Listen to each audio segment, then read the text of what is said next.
قبل از کرونا اعلام کردم بابا این سیاسیه، نزنید این واکسن ها رو نزنید. روزی 300 نفر در اثر این واکسن ها داره میمیره. 95% مردم ایران گرفتار مرداشون زودانزادی شدن، خانوما توانایی ندارن، داره زندگی ها متلاشی میشه. بابا اون جوونی که با ازدواج کرده 2 ماه از ازدواجش گذشته، 6 ماه از ازدواجش گذشته، میخوان جداشن، دلیل داره جدایی. حالا به پدر مادرش میگه اخلاقمون نخورد، نه چنین چیزی نیست. توانایی نداشتن، جواب همدیگر نمیتونستن بدن.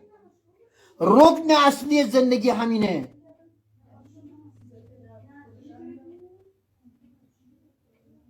قوت جنسی مردا خنثی شده.